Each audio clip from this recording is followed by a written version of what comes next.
నమస్తే, welcome to our channel. నేను ప్రియా కౌశిక్. ప్రస్తుతం మనతో పాటు గణపతి దత్తాత్రేయ ఉపాసకులు, ప్రముఖ జ్యోతిష్యులు మురళీధర్ శర్మ గారు ఉన్నారు. వారితో మాట్లాడదాం. నమస్కారం గురుగారు. మహాదేవ్. గురుగారు, ఇప్పుడు ఒక్కొక్కసారి ఒక్కొక్క ఇబ్బంది వస్తూ ఉంటుంది. సంవత్సరానికి ఒక ఇబ్బంది అనుకోవచ్చు, రోజుకు ఒక ఇబ్బంది అని కూడా అనుకోవచ్చు. అయితే మీలాంటి వాళ్ళ దగ్గరికి వెళ్ళినప్పుడు ఏమంటూ ఉంటారంటే గ్రహాల అనుకూలం లేదు అని అంటూ ఉంటారు. జస్ట్ ఈ మాట అనేస్తారు, వదిలేస్తారు. కానీ మాకు ఏ గ్రహాలు ఏంటి, ఏం నడుస్తుంది అనేది క్లియర్గా దాని గురించి క్లారిటీ తెలీదు. అలాంటప్పుడు ప్రతి ఒక్కళ్ళకు కూడా ఏదో ఒక గ్రహం అనుకూలత అనేది ఉండదు కదా. మరి అలాంటి వాళ్ళు ఏమన్నా చేసుకోవాల్సిన రెమెడీ ఉందంటారా? తప్పకుండా అమ్మా. ఇప్పుడు మీరు అన్నట్టుగా ఏ గ్రహం బాగుంది, బాగా లేదు, ఈ గ్రహానికి సంబంధించి మీరు ఈ విధమైనటువంటి రెమెడీ చేసుకోండి అని మనం క్లియర్ కట్గా కూడా వారికి చెప్పి, అవసరమైతే ఏమైనా తాంత్రిక పరిహారాలు కానీ లేదా ఇంకేమైనా ఉన్నా కూడా వారికి చేయించి మంచి రిజల్ట్ అనేటువంటిది వచ్చిన తర్వాత వారి వద్ద నుండి చక్కటి స్వీట్ బాక్స్ కానీ ఇలాంటి గిఫ్ట్స్ ఎన్నో కూడా తీసుకున్న సందర్భాలు ఎన్నో ఉన్నాయి మనం. కనుక ఏ గ్రహానికి సంబంధించి ఇప్పుడు ఇవాళ ఈరోజు మనం ఈ ఇంటర్వ్యూ చేస్తున్నామన్నా, ఈ రంగులో నేను ఈ యొక్క డ్రెస్ వేసుకున్న ఏ సమయానికి మీరైనా నేనైనా అంటే ప్రతిదీ కూడా గ్రహాల యొక్క ఇంపార్టెంట్ అనేటువంటిది ఖచ్చితంగా. గ్రహాల యొక్క చూపు కానీ వాటి యొక్క ఇంపాక్ట్ బోలెడు ఉంటుంది, ఎవరు నమ్మినా నమ్మకున్నా. కనుక ఇప్పుడు కొందరు ఒక జబ్బుతో బాధపడేటువంటి వారు తరచూ ఒక డాక్టర్ దగ్గరికి వెళుతూ ఉంటే వారి ఆ బాడీకి సంబంధించినటువంటి ఇలాంటి డిసీజ్ ఉంది, ఈమెకు ఏ కాలంలో ఏ విధమైనటువంటి ఇబ్బంది వస్తూ ఉంటుంది అనేది ఒక డాక్టర్కు తెలిసిపోతుంది. ఒక 10 years వారితో ట్రావెలింగ్ చేస్తూ ఉంటాయి. అదేవిధంగా వన్స్ ఒకసారి చార్ట్ అనేది ఓపెన్ చేసి చూసిన తర్వాత గతంలో ఏమిటి, ప్రజెంట్ ఏమిటి, రేపు ఏమిటి అనేది కళ్ళకు కట్టినట్టుగా మనకు అర్థమైపోతుంది. అది కేవలం ఎస్పెషల్లీ అమ్మవారి సాధననా లేదా యొక్క సబ్జెక్టా. కనుక ఎవరికైనా కూడా మంచి రెమెడీస్ చెప్పైతే మనము వారిని కొంచెం ఒక మెట్టు ఎంతో కొంత పైకి ఎక్కించేటువంటి పరిస్థితి. మళ్ళీ అందులోకి మైత్రేయ ముహూర్తము ఇలా వారి అప్పులు కానీ కొన్ని సమస్యల నుండి కానీ ఎంతో అద్భుతంగా కూడా ఉపయోగపడుతూ ఉన్నవి అనడంలో ఎలాంటి అతిశయోక్తి లేదు. మైత్రేయ ముహూర్తం నిజంగా మీరు చెప్పిన తర్వాతే అందరికీ అవగాహన వచ్చింది. అది కాకుండా నిజంగా జెన్యూన్ రివ్యూస్ కూడా ఎంతో మంది మెయిన్ ముఖ్య సమస్య ఏంటంటే ఆర్థిక సమస్య. ఆర్థికంగా బాగుంటే అన్ని విధాలా బాగుంటాం. సో దానికి మీరు ఒక మంచి పరిష్కారం చెప్తూ మాకు వీడియోస్ చేస్తూ ఉన్నారు ఇప్పటిదాకా.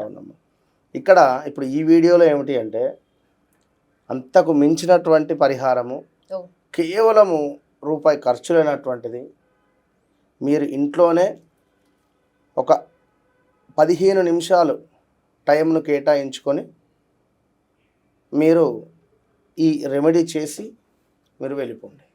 ఎవరైనా చేయొచ్చు. ఎవరైనా గత వీడియోలో నవగ్రహాలకు సంబంధించి ఒక అద్భుతమైనటువంటి వీడియో చేశాను నేను. సూర్యుడు సో తండ్రితో ప్రేమగా ఉండాలి, తండ్రితో రోజు మాట్లాడాలి. చంద్రుడు అమ్మ తల్లితో ఎక్కువగా మాట్లాడుతూ, ఎవరు అయితే తల్లి మీద కోప్పడుతూ చిరాకు పడుతూ మాట్లాడతారో వారికి ఎలాంటి ఇబ్బందులు వస్తాయో కూడా వీడియోలో చెప్పాను. నీటిని ఎక్కువగా కూడా వృధా చేయొద్దని చెప్పిన. దాని తర్వాత మన ఆలోచన విధానము మనం ఎప్పటికప్పుడు మార్చుకుంటూ పాజిటివ్ వైపుగా ఉండాలి. అండ్ మన తోబుట్టువులు ఎవరైతే ఉన్నారో వారి సొమ్మును మనం తినకుండా వారితో ప్రేమగా మాట్లాడుతుండడం వల్ల కుజునికి సంబంధించిన ఇంపాక్ట్ ఉంటుంది. మన మాటా విధానం ఎంతో ప్రేమగా, ఎంతో ఆప్యాయంగా, అద్భుతంగా మాట్లాడాలి. ఇంకా మాట్లాడితే అయిపోవు అనే విధంగానే మనం ఉండాలి. కానీ ఏంట్రా అయ్యమ్మ వీని మాటలు భరించలేకపోతున్నా అనే విధంగా ఉండకూడదు. చదువు చెప్పేటువంటి సార్లను కావచ్చును, టీచర్లను, పూజ్యులను ఎప్పటికప్పుడు గౌరవిస్తూ ఉండాలి అని చెప్పడం జరిగింది.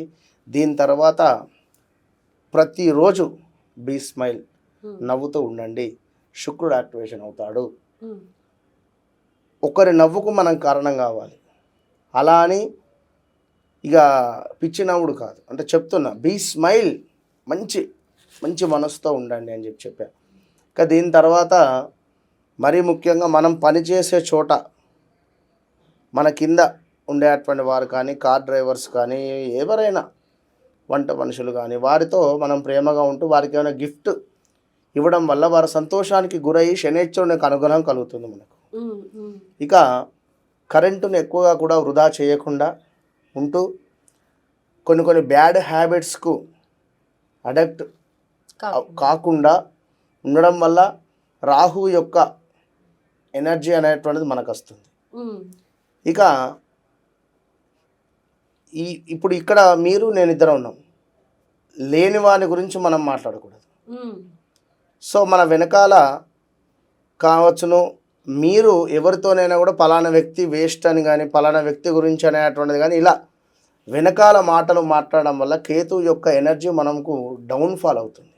ఓకే, మూడో వ్యక్తి గురించి అనవసరంగా వాళ్ళు లేని సమయంలో మాట్లాడకూడదు.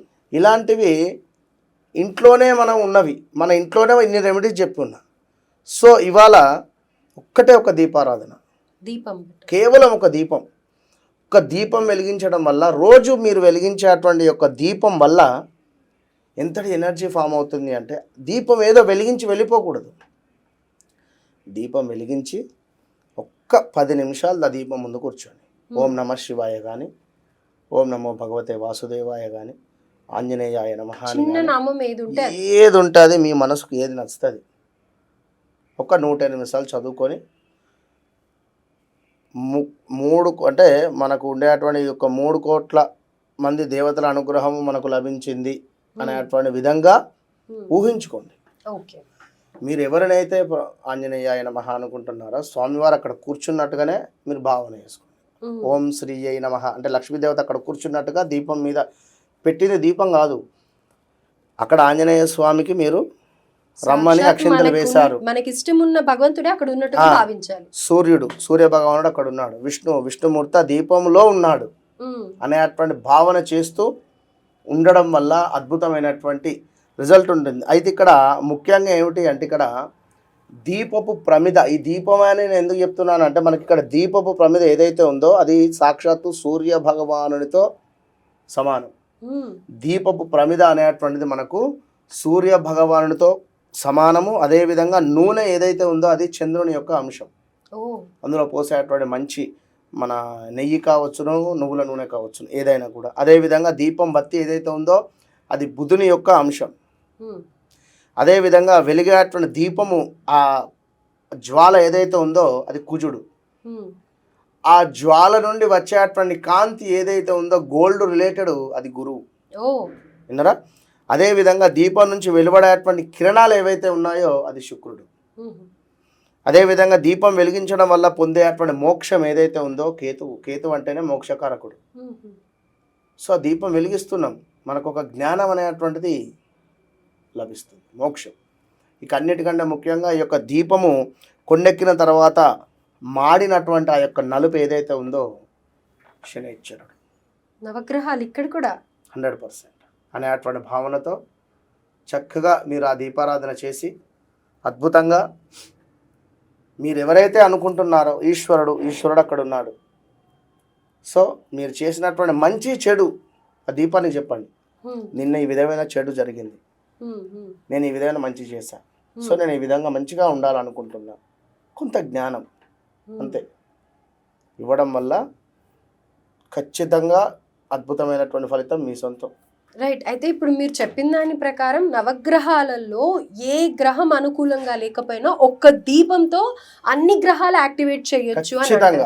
రైట్. సో ఇప్పుడు ఒక్కొక్కళ్ళ స్థితి కానీ పరిస్థితి కానీ ఏదైనా దానం చేసుకోమంటారు, లేకపోతే ఇంకెక్కడికన్నా వెళ్ళమంటారు, ఈ గ్రహానికి ఇది చేయండి అది చేయండి అని.